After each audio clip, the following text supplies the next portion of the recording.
Yo, what's going on, everybody? It's your boy Rail back with another motherfucker review, man. Yo, it is Throne Thursdays, man. It's finally here. All right, this is Game of Thrones Season 1, Episode 3 review, and House of the Dragon is coming on the 21st. I just got a countdown going right now because I'm super pumped to see what that's about. And rewatching Season 1 got me like just super pumped again. I love Game of Thrones is one of those super ridiculous rewatchable. I don't know by the time we get to the last season if I'll ever rewatch that again. I've only seen the last season one time only. But this is gonna be, I don't know. But yeah, man, we got 4 more of these. We got 4 more Throne Thursdays before we reach House of the Dragon. So we'll be in the meat of season 1 by that time. And it'll be kind of cool because we did a little recapping, and because House of the Dragon is supposed to be a prequel, things like this episode I'm about to do right now is going to play a huge part in a lot of that, and us remembering just, getting shit flowing. But yeah, man. And then when House of the Dragon get here, you'll get those on Sunday. So you get 2 pieces of Game of Thrones content. God damn, I'm gonna be doing a lot of talking. What did I sign up for? Oh Lord. But anyway, this one was a really good episode. Out the gate, ranking it, I'm gonna give this one a 10. This was a hell of an episode. It was so good. Not because, and I believe there was like, nobody really got gutted. It was no murdering. This was just a really powerful episode early in. It reminds me why Game of Thrones is so fucking amazing.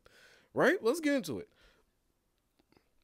First things I want to do is kick this off with some quick hits, right?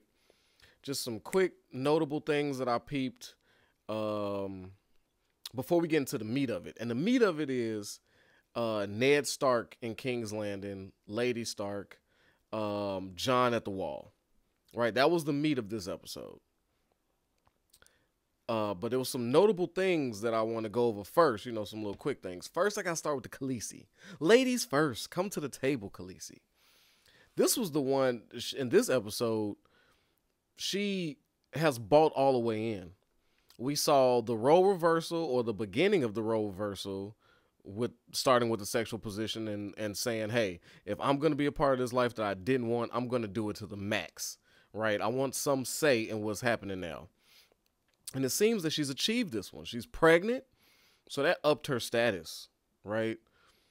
But before she found out she was pregnant, on the little road to get wherever the hell they was going, she quickly corrected my mans when he said, oh, you're sounding like a real queen.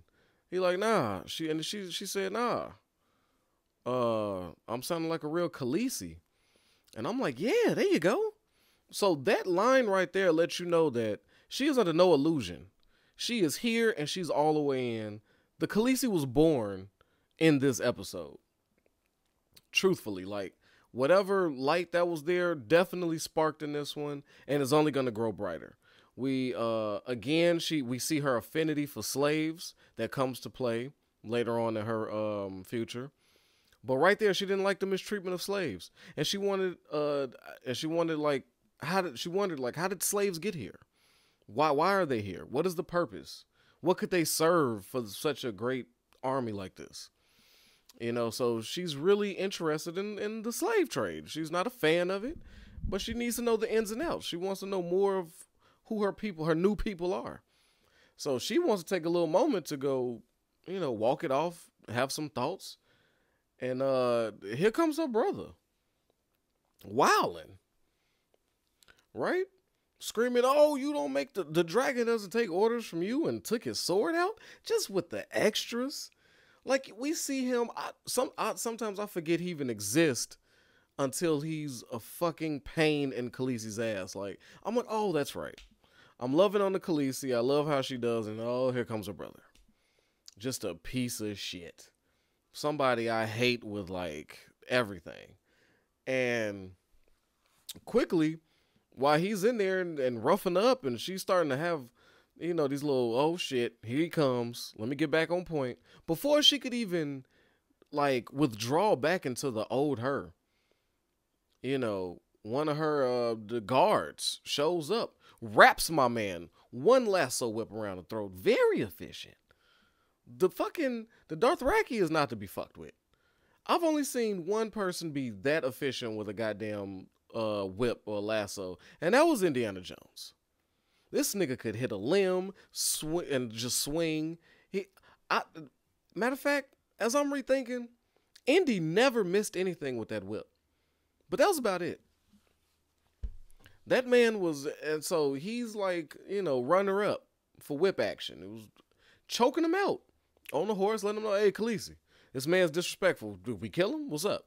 Because somebody grabs up on the queen, talking shit. He barely understands language, but he knows body language. He knows he don't like it.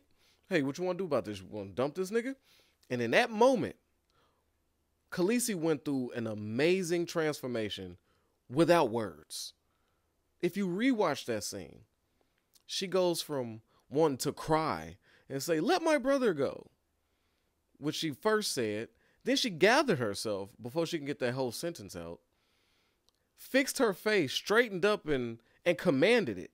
She started to whine and ask for it, but immediately, like, she cleared herself of that and just went stone face, hey, release him. He's okay. Let him go about his business. Now he's confused, like, hey, I thought we could fuck him up a little bit. Kill him at least. No, nothing. But it's the Khaleesi now, respect. And then she looked at him and she walked off, and it was a sense of, what dragon? You ain't the dragon. You know what I'm saying? It was a sense of, yeah, it's no more of that. That is dead. You are now under my care, without words. It was a powerful scene without words when she looked down at her brother. And when Buddy told him, when he thought he was finna just hop on the horse and ride, he said, you walking. I'm like, yeah, that's right. So right there, I loved her bodyguard. I'm like, yeah, it's cool. But I feel like that was the birth of Khaleesi, so that was a quick hit. Jaimie, another little interesting quick hit. Something I've rewatched this series, like, I want to say at least 3 to 4 times. I haven't done it in a long time till recently. Definitely some years passed before this recent rewatch. But in this one, Jaimie has been slapped as the Kingslayer, right? And we keep hearing this name, but this is a chance we get to actually hear what all this Kingslayer shit is. Like, what king did he slay? Like, what was the reason? Why did he do this? Like, we need answers. So Robert Baratheon is in there, which he had a powerful scene, by the way. Just really quickly, I thought the fact that he felt so bad about the kid, his first kill, what angered him was his first kill was an unnecessary one. He felt that kill was too easy. It was just some young dumb kid looking for glory when he could have easily played the sideline and just, once the war was over, once the rebellion happened, start doing negotiations, like flushed it out from there. So he was really mad at that kid for making him kill him because, A, it was his first kill, so it's something he'll never forget. And B, it didn't feel just to him. It didn't feel deserved. He just felt like he was a young dude killing another young dude in search for glory, and glory is not ever a reason to take a man's life. So while we look at Robert and just think he's a fool, this man has several layers to him. Like, this is a deep dude. If you just sit back, he should be, the way he explained it, like he should have had children, had sons, and raised them to be ungrateful and have to get up in the middle of the night and piss 3 times a day. Like, he's speaking as if that boy could have been him. It was a very introspective, empathetic thing with Robert, and he just shows you there's more to him than what you just imagine. A king that just, is fucking hunting and making no decisions. So I thought that was really good. But back to Jaimie. As Baratheon shares all these stories, he calls Jaimie in to hear about his first kill. What? Because and Robert in this scene shows his complete despise for Jaimie and all Lannisters. He just feels like he's surrounded by Lannisters. Blonde head, blue eyed, he just hates them. But Jaimie gets to explain his first kill. And Jaimie is such a professional. This is what I've noticed.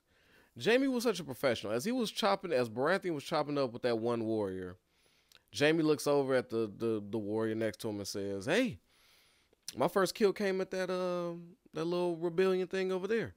And Buddy's like, "Yeah, I was there." "Oh, you did good. Yeah, it was a good fight." So he had a little rapport. Jaimie knew he was in that room to be shit on. But he quickly turned it and got somebody on his side that maybe Robert would, take some sting out of whatever was coming from Robert's mouth. And he brings up the killing of the Kingslayer and asks him what was his final words. And Jaimie lets him know his final words was burn everybody. Burn everyone. And that even shook Robert. And in that, I was watching like, damn, Jaimie does not like this Kingslayer shit. He feels like this is an unjust moniker put on him, like, and stabbing him in the back and all this stabbed in the back stuff, like he's, and then fast forward to his run-in with Ned. I see what I see when I see Jaimie is a dude, yes, on surface, arrogant, incestuous, nasty, skilled with a sword. Never seen him fight. But he talks such big shit that I'm just assuming that he's really good with a sword, right? Then his confrontation with Ned comes. So this is Jaimie on the surface, right?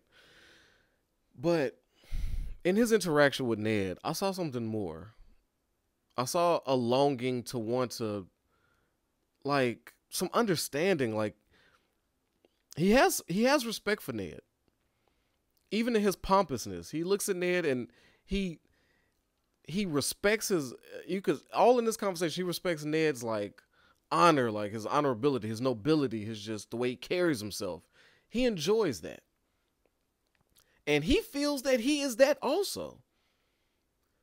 But it feels like it gets overlooked. He's basically pleading to Ned. He said, yeah, because Ned's first thing was, "Oh, that's pretty armor. You never, I see you never tested it." And then Jaimie with his quick quips, like he's quick with it. "Nah, I'm just that good. Nobody could touch me." And then Ned comes back with "Well, maybe you chose the right opponents." And I'm like, oh, Ned is quick too.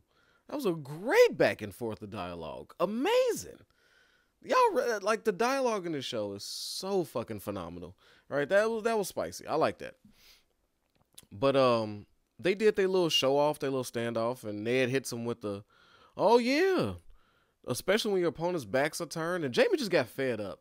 He said, if I did it in his stomach instead of his back, would it be more noble to you, Mr. Noble? And Jaimie was really just looking to plead to him, like, bro, nobody moved in there. I was there when your father and your brother got killed by the Mad King. Ned's pissed that he had nothing to do with it. He said, it wasn't just me, bro. It was 500 other motherfuckers watching. There's nothing we could do. And let me tell you something. You don't feel better that I was the guy that killed him? Like, yeah, I couldn't save them, but I took this psychopath out. You can't fuck with me just a little bit for that. I see Jaimie's wanting to be acknowledged as a good man. Jaimie feels that he's a good man, put in shitty circumstances.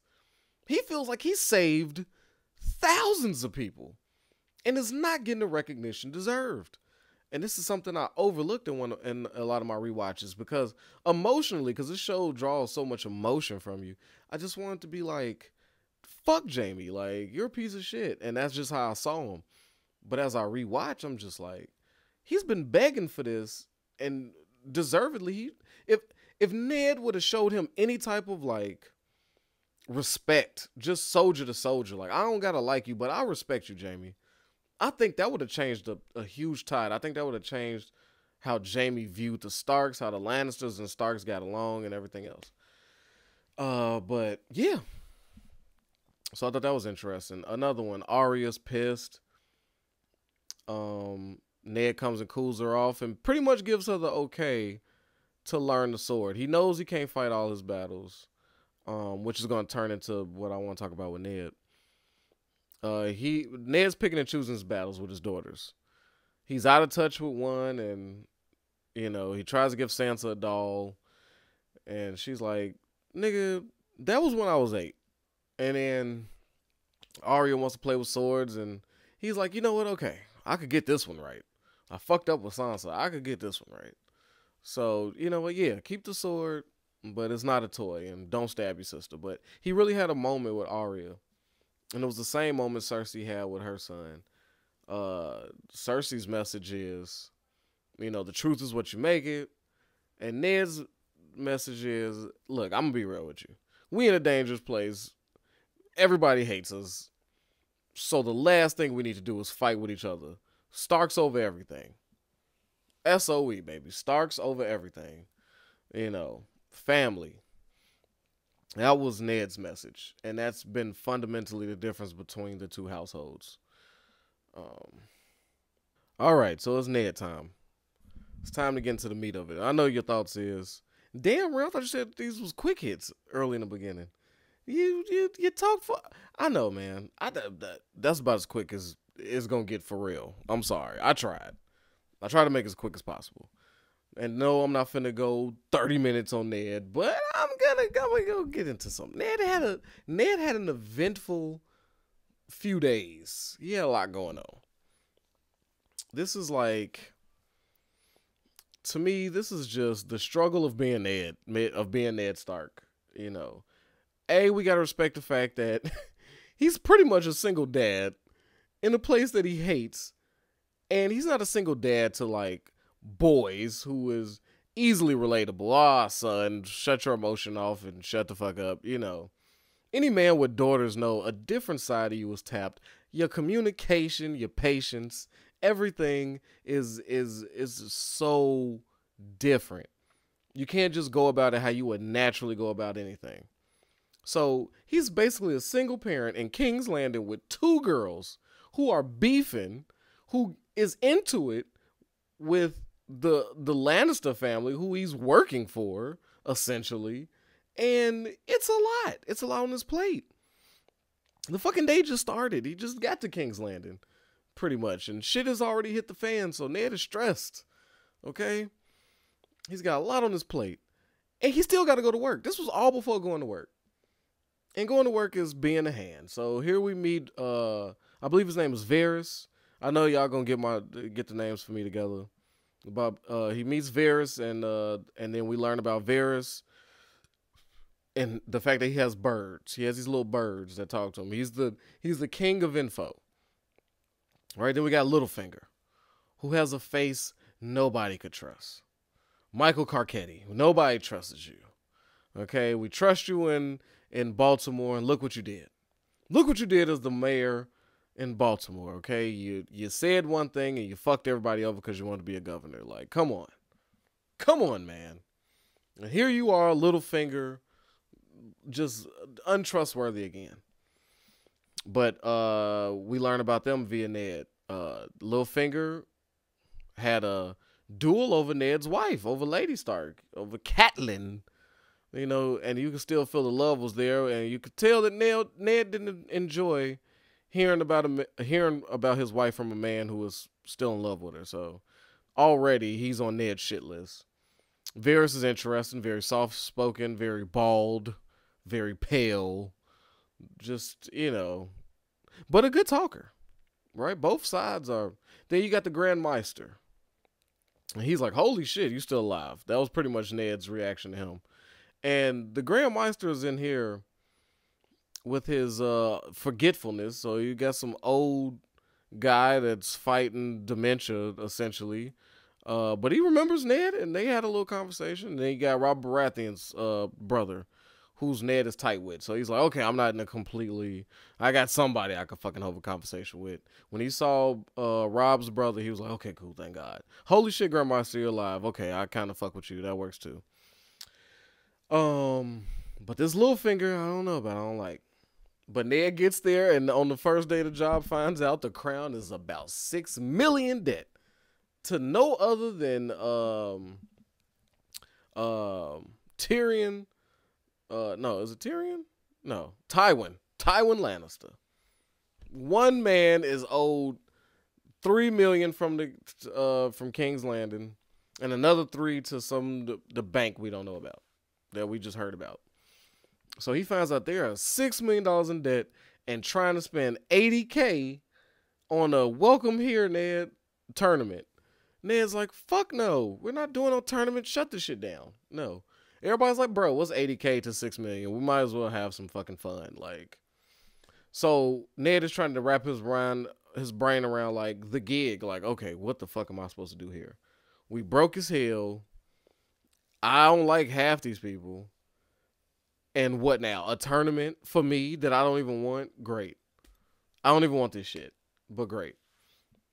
And to add on to his troubles, his wife shows up, right? Out the blue, on a dangerous road, in a dangerous situation. And then meets her in a brothel where we find out more about Ned. And Littlefinger picked right up on it. We saw it with Jaimie. Starks and their, what did Littlefinger say?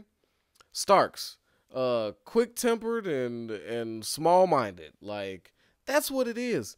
Ned is a prisoner to his honor and nobility, that he's just gonna give you straight talk, and that's gonna be it. He can't see the big picture. He just is a meat and potatoes type of guy. Littlefinger's some finesse. Yeah, he got yelled at about doing the brothel thing, but who's gonna look for a highborn, pretty much queen of the north? Who's going to look for that in a brothel? That's the last place she'd be. So it's really genius by Littlefinger, but Ned can't appreciate it because A, he doesn't like Littlefinger, and he got his wife up in some whorehouse. Like, no, wrong on both accounts. But she brings the blade, and Varys says he has no idea, but he knows about the blade, and she's skeptical. Like, how the fuck did he find out? It was just 4 of us in the woods. And that's what we found out about Varys and his birds. I got birds everywhere, baby. They be up in trees. They be underground. You don't know where they at. They just invisible to you. But they everywhere, and they get back to me. So we see Varys is very fucking dangerous. The V for Varys is very dangerous. That's what the V stands for. But he didn't even know where the blade came from. Littlefinger was like, yeah, I know. It's mine. Lost it in the bet to Tyrion. So now all fingers point at Tyrion. Now we, the viewer, know Tyrion had fucking nothing to do with that. And it felt a little too convenient for me watching Littlefinger say, hey, it was Tyrion, because if you say anybody higher than Tyrion, then it causes a problem. If he was to say, yeah, I fucking gave that to Jaimie, who's going to go after Jaimie? Who could? Tyrion, though? He's not even here. So it's just convenient that Littlefinger essentially put the blame on a Lannister that's not even in the fucking city. Very convenient, if you ask me. Something to be like thought about going forward. And what we find out about Lady Stark is she's very manipulative. Not manipulative. Very goddamn, she's gullible. Littlefinger said a few nice things, gave a frantic mother some information, and she looks back at Littlefinger, oh, you're the bestest friend ever. You are to be trusted. You're a true friend. Like, damn, when the last time you even talked to this true friend? For real, when did this relationship get so tight? Y'all haven't talked or seen each other in fucking years. It's the first time in a lifetime y'all seen each other. You've had several kids. And all of a sudden, he's a great friend because he gave you one piece of information and gave you a scenario. So I didn't understand that. So that already is bad. That's a bad thing. Whether Finger is telling the truth, whether he's all factual, the fact that Lady Starks is pro Littlefinger is a problem, because when your wife is pro somebody, essentially the husband is too. So if Ned feels like, I don't fucking like this Littlefinger, I can't trust him, My wife fucking loves him now. He's helping our family. Well, to make my wife happy, and I need somebody I could trust, fuck it, I'll trust Littlefinger. I'll go against my better judgment because my wife is sold. I trust her. So, if de facto, that's where I'm going to head. And then that's dangerous. That's dangerous. That's when you want to just follow your fucking gut. So, yeah, and nothing is looking good for Ned. Only thing is looking good is Bran is woke. Who's happy about that? Everybody but Bran. Bran can't walk, so he wants to be miserable. He wants to hear about horrible stories, and he wishes he was dead. So that's about Bran's energy right there. But I must say, that old lady on the side of his bed told a damn good story. She had me watching like, oh my God, White Walkers and what else? What they do? I was like, holy shit. This lady can tell a tale. So, I mean, it was just, it was like, the beauty of this Game of Thrones is like, the minute characters are fucking awesome. Who would have thought that this old lady would have gave me an amazing 5 minutes? I'll probably never hear from her again, but her 5 minutes on screen were powerful. And she did it perfectly. Like, casting, Game of Thrones killed the casting. Is the long and short of what I'm trying to say. And finally, so I don't keep y'all all day. I know y'all got lives to live. Tyrion at the wall with Jon. Tyrion is like every fucking scene he is in. What I find myself doing as I watch Game of Thrones is, oh yeah, I like this storyline. Okay, cool. Oh yeah, I like this storyline too. But where's Tyrion? What's Tyrion? I always want to know what Tyrion's up to. I just want to see what he's got going on. Tyrion is just my favorite.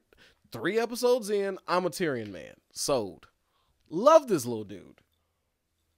The confidence, the smarts, the right amount of arrogance, but the humbleness to let people win an argument. It's genius. He's just masterful at being social. You can't even really 100% hate him. Whoever you are. You'd hate him. Only reason you can hate Tyrion is because he's too right about you. That's about it. But we see Jon and Tyrion's relationship in here. It's just growing.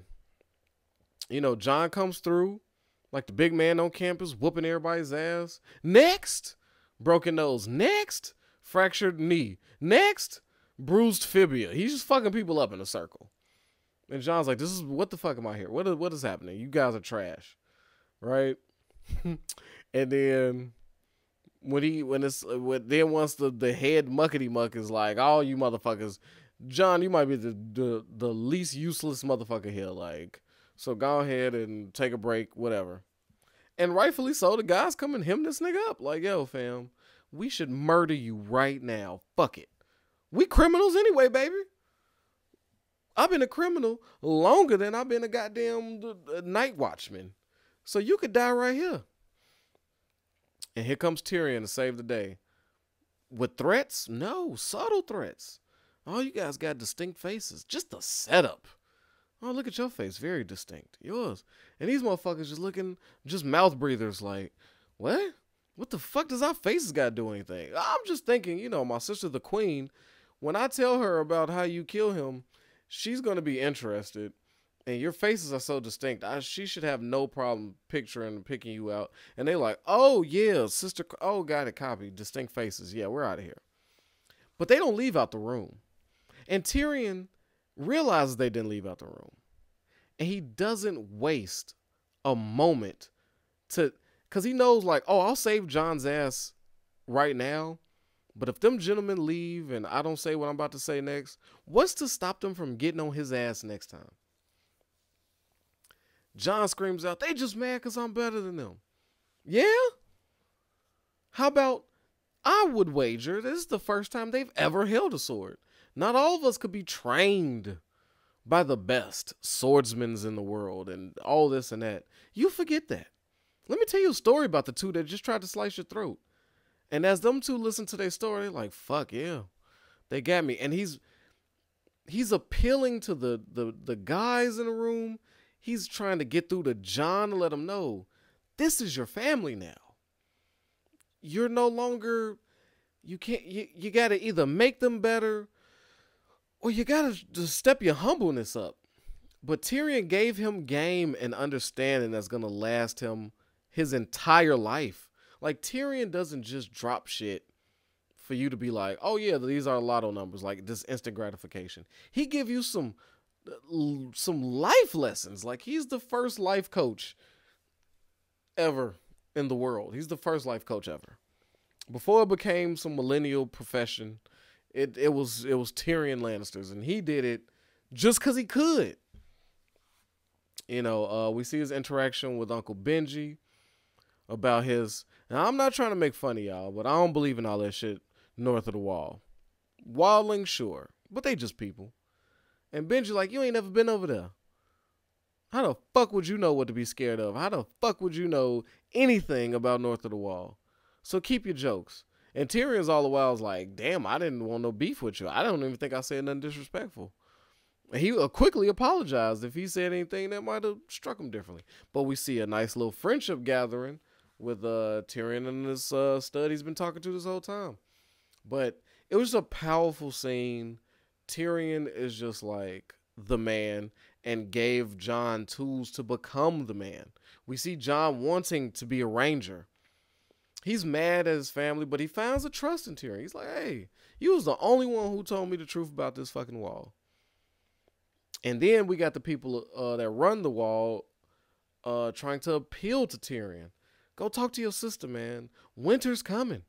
How many winters have you seen? You know, this was a long-ass summer. How many winters you seen? Do you know what's coming? Do you know what the fuck is over there? We need people. We need things. Please ask your sister. And the desperation in that man's voice warrants all of us to be worried.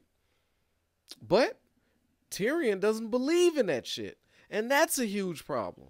If Tyrion, the one person they're asking to fund this venture, doesn't even believe a threat of any magnitude is out there, period, why would he go bother his sister about some fucking money, about something he doesn't even believe in?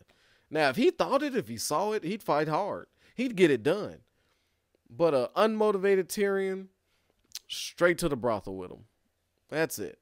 So another thing to watch out for. Holy shit, they're about to be ill-prepared. And they ain't got the people. And the people they do got ain't worth a damn. Which means Jon's value is now quadrupled. And he's got to earn everything. Benji told him, ain't nothing given up here, bitch. You got to earn it. So that was that episode. An amazing episode. We learned a lot in this one. God. Well, I hope I ain't hold y'all too long, man. But yeah. So your boy, you know what it is, man. Protect your health, yourself, your wealth. All right, till next Thursday, man. Your boy Rail is out of here. Peace.